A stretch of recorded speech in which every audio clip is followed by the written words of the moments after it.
ইমান আনছি কি মন্দির পাহারা দেওয়ার জন্য নাকি? এটা কি এতটুকু গায়রত নাই আমাদের? মুসলিম হয়েছি, ইমান আনছি আল্লাহর জন্য। ইব্রাহিমের চেতনা ছিল মূর্তি ভাঙার চেতনা। আর আজকে কি কয় মাদ্রাসা ছাত্ররা গিয়ে কি পাহারা দিবে? আমাদের মসজিদ পাহারা দেওয়ার ডিলারি নেন, মন্দির পাহারা দেওয়ার না। আপনাকে দায়িত্ব দেওয়া হয়েছে, উপদেষ্টা বানানো হয়েছে। আজকে বাইতুল মুকাররমের নিরাপত্তা নাই, আজকে বাইতুল মুকাররমের নিরাপত্তা দিতে পারতেছেন না। মন্দিরের নিরাপত্তা নিয়ে আপনাদের এত মাথা ব্যথা, যেখানে হিন্দু যুবকরা পর্যন্ত বলতেছে আমাদের মন্দির পাহারা দিয়া পূজা করা হইলে এই পূজা আমাদের দরকার নাই। হিন্দু যুবক বলতেছে আমাদের মন্দির পাহারা দিতে হবে কেন মুসলিমদের? আমরা বলি মন্দির যেমনি ভাবে আমরা ভাঙার কথাও বলি না, মন্দির পাহারা দিবে মুসলমান এটাও বলি না। যাদের মন্দির তারা পাহারা দিবে। আমরা মসজিদ কি তারা পাহারা দেয়? কথা কন না। আমাদের মসজিদ কি হিন্দুরা পাহারা দেয়? প্রিয় ভাইরা আমার, বন্ধুগণ আমার, হিকমতের নামে হচ্ছেটা কি? হচ্ছেটা কি? বড় আফসোসের বিষয়। ইমানি গায়রত নাই।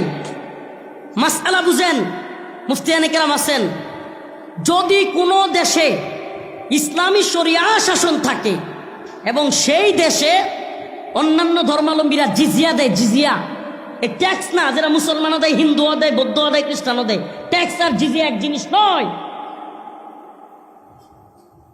জিজিয়া হলো আইয়াদি ওয়াহুম সাগিরুন, যেটা লাঞ্ছনা অবস্থায় দেওয়া হয়। যেটা কি?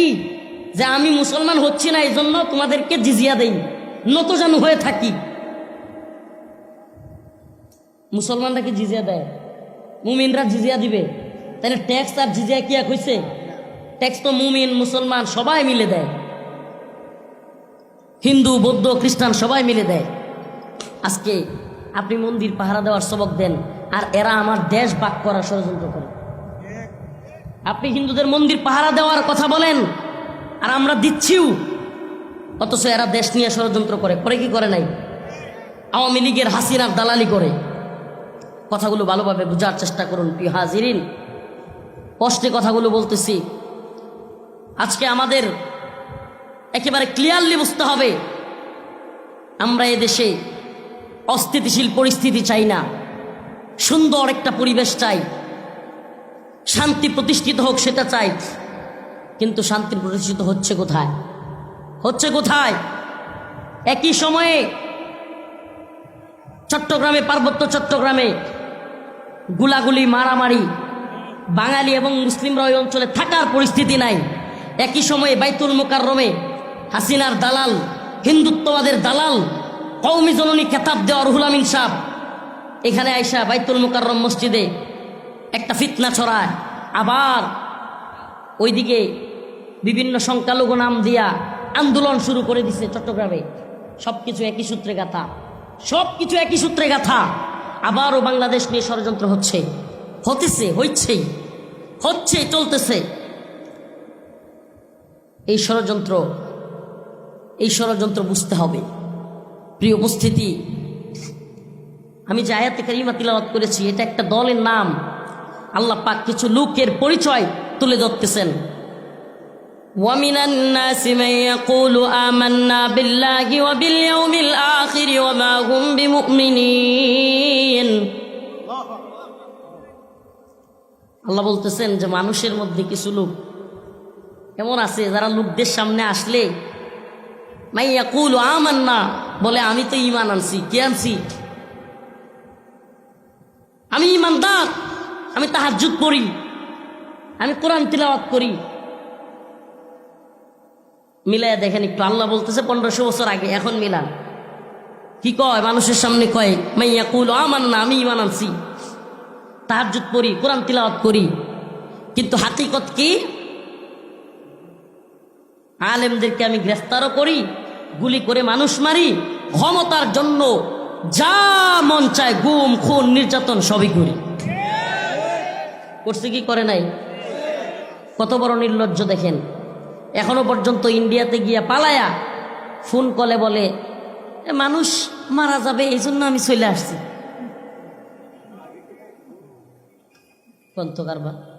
কত বড় নির্লজ্জ! মানুষ মরে যাবে এই জন্য কি করছে? চলে আসছে। তো শত শত ছাত্র যে মারলো এটি কেরা মারছে? আস্তাগফিরুল্লাহ। আল্লাহ পাক জালেমদেরকে ধরে সময় এমন ভাবে ধরে, সুবহানাল্লাহ।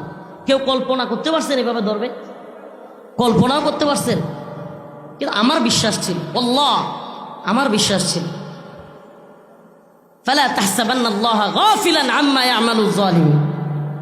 আল্লাহ বলছেন যে ফালা তাহসাবান্নাল্লাহা গাফিলান, আল্লাহ পাক বলেন জালেমরা যেন জুলুমের ব্যাপারে আমারে গাফেল না মনে করে। আল্লাহ কি গাফেল? গুড়ি তো ছেড়ে দিছে, কিন্তু সুতা কোথায়? আল্লাহ পাক ছাড় দেন কিন্তু ছেড়ে দেন না, ছাইরা দেন নাই। আরে হাসিনার চাইতে ফিরআউন আরো বেশি সময় পাইছে। আল্লাহ সময় দেন, কিন্তু একটা সময় এমন ভাবে ধরেন, ক্ষমতা হারায় গেলে ক্ষমতাসীনরা পাগল হয়ে যায়। কি হয়ে যায়? এই জন্য ক্ষমতা আছে এটা বোঝানোর জন্য বলে ছেদ করে ঢুকে যান। কথা মনে হয় বুঝেন না? মানে এখন তো পাগলের মতো হয়ে গেছে, ক্ষমতা নাই। এখন তো যারা ফোন দেয় তাদেরকে বুঝাইতে হবে, না আমি এখনো আসি, আসি রে ভাই আসি। তাহলে কেমনে কি বুঝাইতে হবে যে আমি পাশেই আসি, ছেদ করে ঢুকে যাব। সুবহানাল্লাহ।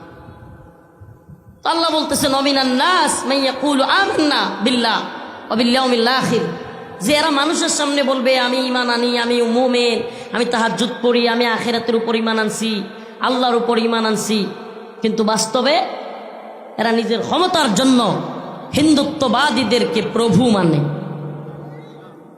হিন্দুত্ববাদীদেরকে কি মানে? প্রভু মানে।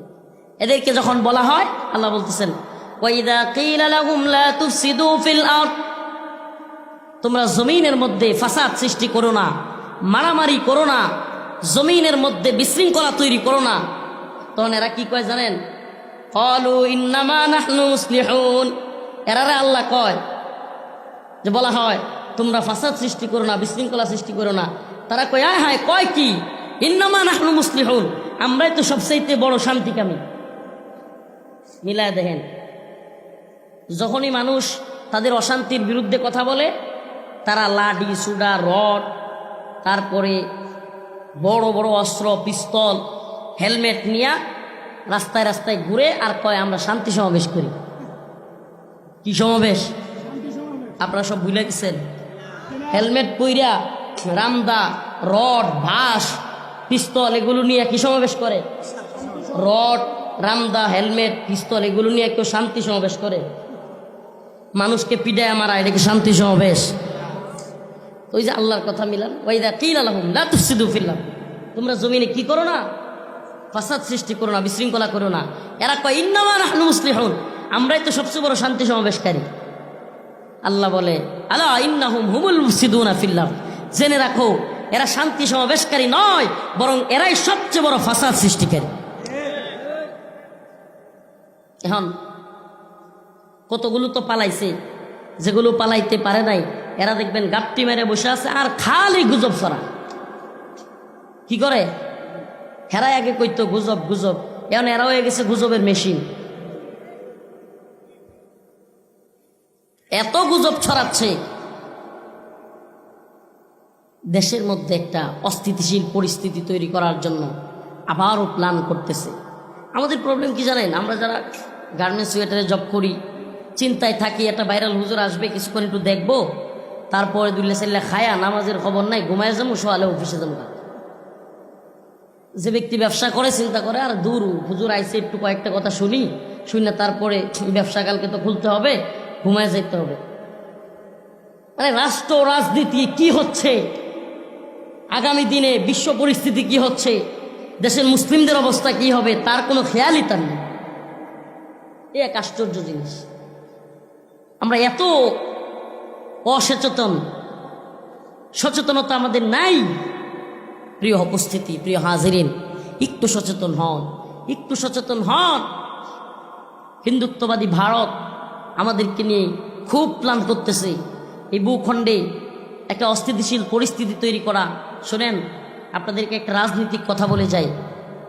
বর্তমানে আবারও এ দেশে শেখ হাসিনাকে আইনা বসানো, এটার পরিস্থিতি আসলে নাই, কোনোভাবেই নাই।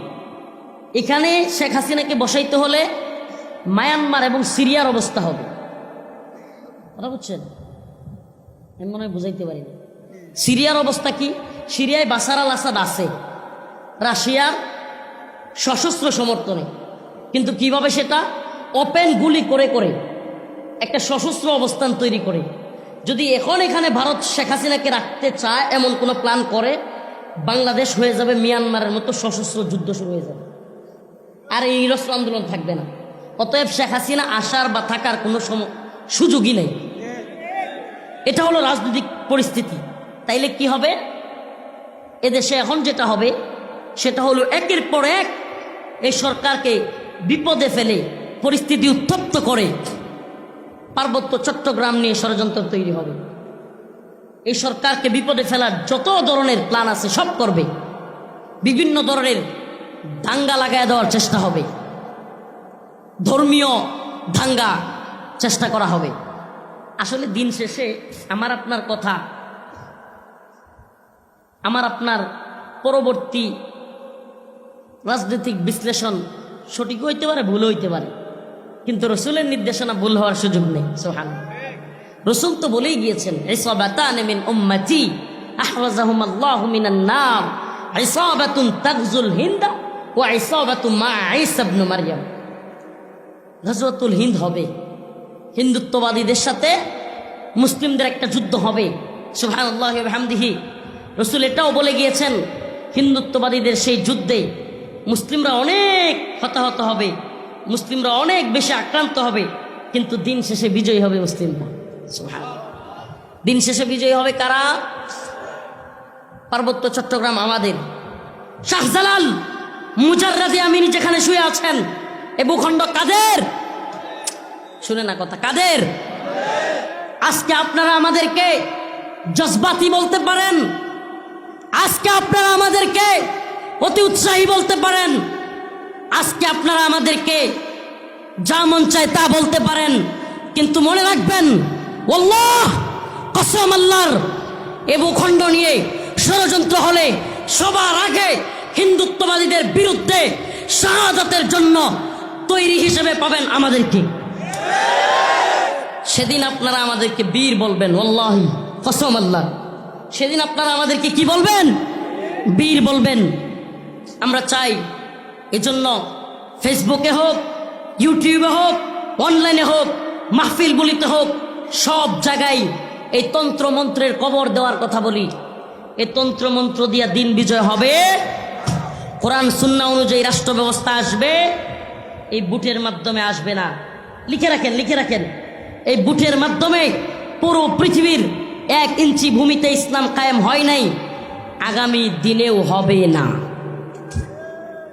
ইসলাম প্রতিষ্ঠিত হবে, এই নিফাক দূর হবে একমাত্র দাওয়া এবং জিহাদের মাধ্যমে। প্রিয় হাজিরিন, প্রিয় উম্মাহ, এজন্য বলি সতর্ক থাকো। প্রিয় উম্মাহ, সবাইকে পাবো না, কিছু পলাবে, কিছু আবার রাজাকার হয়ে যাবে। পাকিস্তানের রাজাকার হইতে পারলে ভারতের রাজাকার হইতে পারবে না? আমি এক আওয়ামী লীগ নেতাকে জিজ্ঞেস করছিলাম, আমার আত্মীয়, বলছিলাম, আচ্ছা বলেন তো, সত্যি সত্যি যদি আল্লাহ না করুক ভারত আক্রমণ করে বসে বাংলাদেশে, আওয়ামী লীগ কোন পক্ষে থাকবে?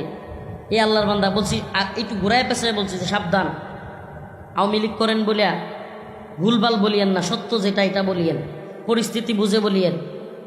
হুজুর সত্যি ঘুমুক। আমি কিছু বলেন তো, পায় আওয়ামী লীগ ভারতের পক্ষ লইব। এবং এটাও বলেছেন উনি, আওয়ামী লীগের দলীয় একজন ভালো পদের নেতা, উনি বলছেন আওয়ামী লীগ ভারত আক্রমণ করার সাথে সাথে ভারতের পক্ষ তো নিবেই, এমনকি প্রথমেই বিএনপি এবং জামাতের বাড়ি ঘরে গিয়ে হামলা করবে। ভারত হামলা করবে বাংলাদেশে, তারা হামলা করবে কই? বিএনপি জামাত হেফাজতের বাড়িঘরে। ও প্রিয় উম্মা, তাইলে এই গণতন্ত্র আমাদের কি দিল? ভাই ভাই শত্রুতা, তাই তো? এই গণতন্ত্র আমাদেরকে কি দিল? ভাই ভাই, বাবা ছেলে শত্রুতা। আপনি কি মনে করেন আমরা অবুঝ, আপনারা সব বুঝেন? গণতন্ত্রের প্রণেতা গণতন্ত্রের প্রথম এই ডেমোক্রেসি প্রথম যে নিয়ে এসেছে তার নাম হলো জর্জ রোসো, আর এটাকে প্রাতিষ্ঠানিক গ্রুপ দিয়েছে আব্রাহাম লিঙ্কন। আপনার কি মনে হয় জর্জ রোসো, আব্রাহাম লিঙ্কন এরা খুব বোকা? এরা বোকা? গণতন্ত্র এরা প্রতিষ্ঠিত করছে ইসলাম প্রতিষ্ঠা করার জন্য, নাউজুবিল্লাহ। এরা গণতন্ত্র প্রতিষ্ঠাই করছে পুরো পৃথিবীতে ইসলামকে ধ্বংস করে, খিলাফতকে ধ্বংস করে, ইসলামী শরিয়াকে ধ্বংস করে সেকুলার জীবন ব্যবস্থা তৈরি করার জন্য। আপনি আমাকে দেখান পুরো পৃথিবীতে এই আব্রাহাম লিঙ্কনের গণতন্ত্র দিয়া 1 ইঞ্চি ভূমিতে ইসলাম কায়েম হয়েছে দেখান। আগামী 100 বছরে হবে না, লিখে রাখেন। অতএব আসুন, আমাদেরকে ভুল বুঝবেন না। আজ হোক কাল আপনারা ফিরে আসবেন, ফিরে আসবেন। এই তন্ত্রমন্ত্রের দলগুলো, তন্ত্রমন্ত্রের ইসলামিক দল হোক, সেকুলার দল হোক, এ সমস্ত যুবকেরাও একদিন ফিরে আসবে। আল্লাহ কসম, আল্লাহর ফিরে আসবে। কি মনে করেন হাসিনা থাকতে হতাশ, এখন খুব আশাবাদী? না, প্রকৃত শান্তি, মুক্তি, কামিয়াবি, ইনসাফ প্রতিষ্ঠা কোরআন সুন্নাহ অনুযায়ী রাষ্ট্র ব্যবস্থা হওয়ার আগ পর্যন্ত আসবে না, আসবে না, আসবে না।